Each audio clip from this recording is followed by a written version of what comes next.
All right, let's get into it. We are diving into the world of building antennas today. Uh-huh. Specifically, we're going to be talking about dipole antennas. All right.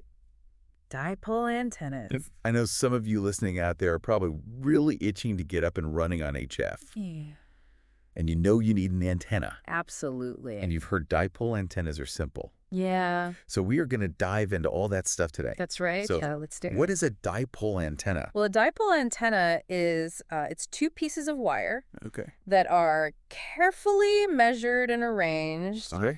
to send and receive radio waves. So just two wires. Yeah. And they're a specific length that we're going to talk about in a moment. Yeah, and it's specifically for sending and receiving on the HF bands. Okay, HF bands now. Yeah. Now hold on, just so the listener knows HF. Yeah. That's high frequency. That's right, high frequency. Yeah. Yeah. And we're talking like shortwave. Yeah, so think shortwave radio. Okay. All that cool stuff. Yeah, all the international broadcast stuff and things like that. Exactly. Okay, cool. Yeah, and HF radio waves can travel incredibly long distances.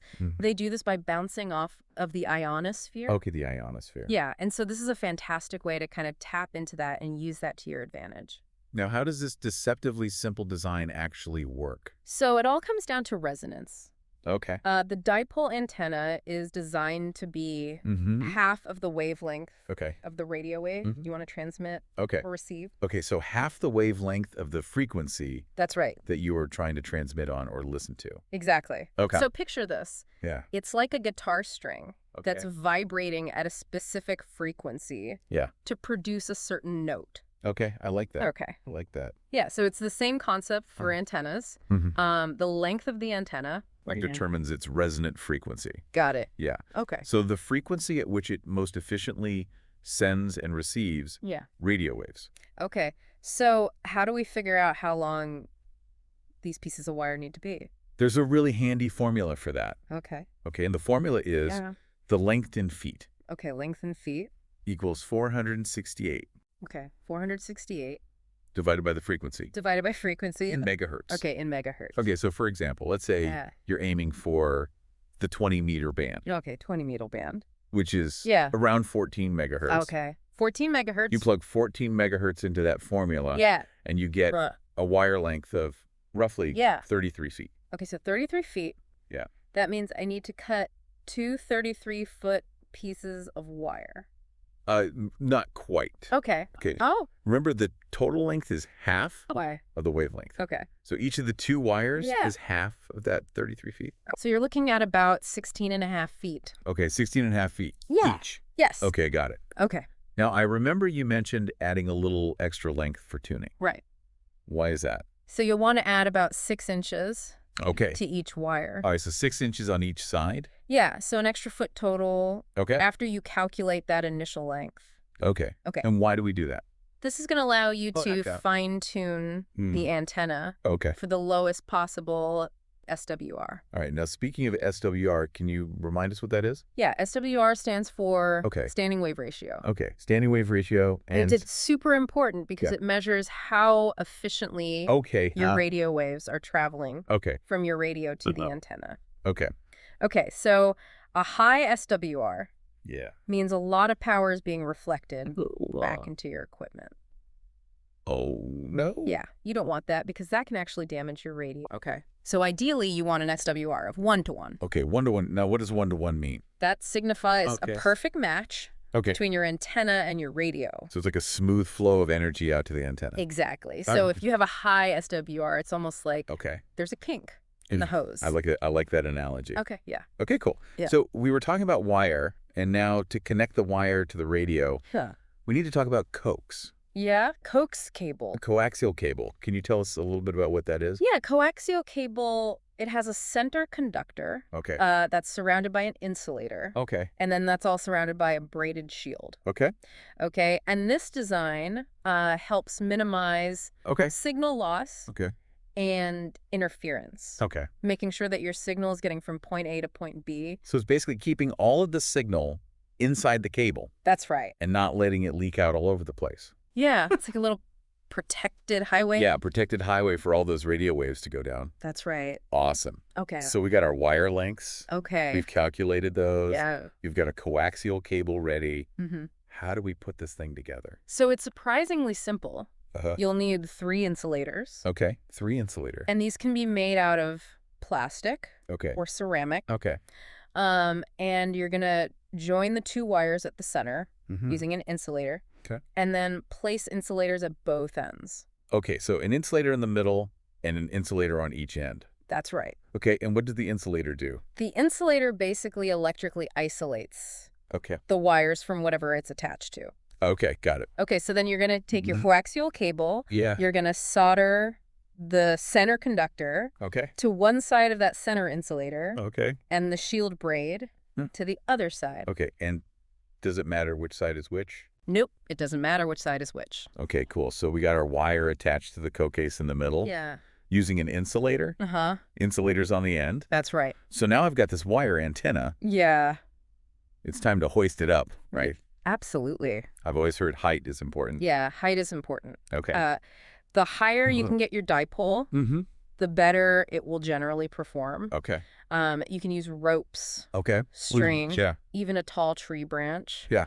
And ideally, you want the antenna as straight as possible. Straight, okay. But it's okay to bend it into like a V shape. Okay, like an inverted V. Yeah, or even drape it Yeah. over something if you need to fit it in your space. So it's pretty forgiving.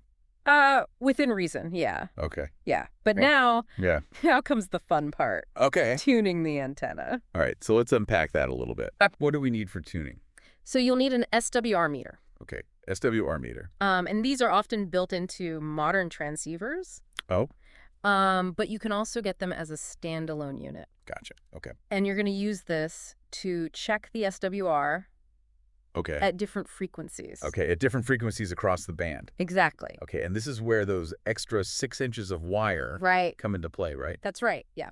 Okay, so how does trimming those affect the SWR? So if the SWR is decreasing as you go lower in frequency. Okay, lower in frequency. That means your antenna is a bit too long. Okay, too long. So trim a couple inches off each end. Couple inches off each end. Yep, and check it again. Check it again, okay.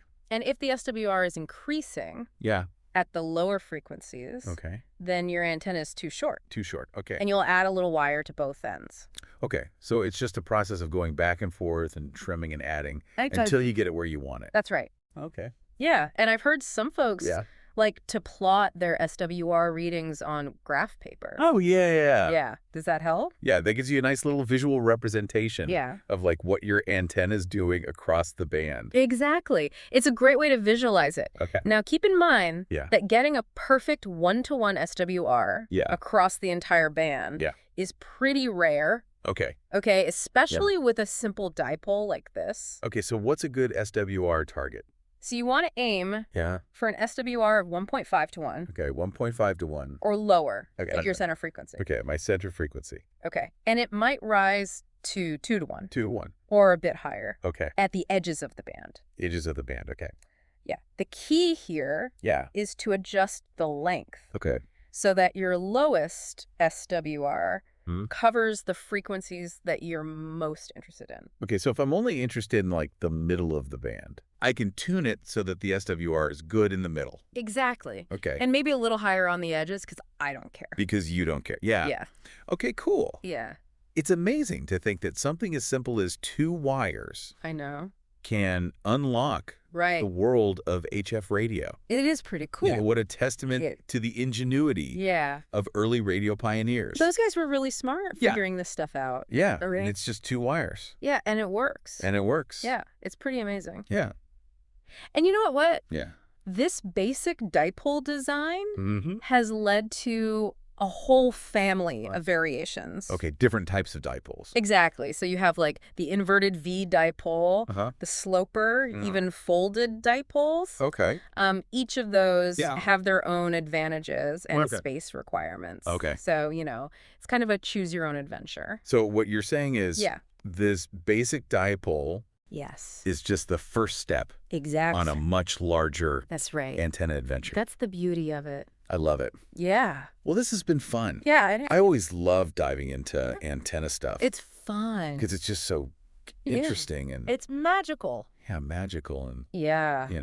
Yeah, I built my first dipole. Yeah. When I was just starting out in amateur radio. Yeah. And it wasn't perfect. But the feeling of accomplishment I got when I made my first contact. Oh yeah. It was incredible. I bet. It was just like, wow, this thing that I built, I'm talking to somebody across the world. Yeah. It's just the magic of radio. It is. It's really cool. It is. And you know what? Yeah. Maybe somebody listening to this deep dive today will be inspired to build their first antenna. That would be awesome. That would be awesome. And if you're out there listening, and you do, we would love to hear from you. Yeah, let us know how it goes. Let us know how it goes. Absolutely. Awesome. Well, if you have any questions along the way, feel free to reach out. Don't hesitate to reach out. We are here to help. Yeah, happy transmitting. Happy transmitting. 73. 73. We'll catch you all on the next deep dive. See? Bye. Bye.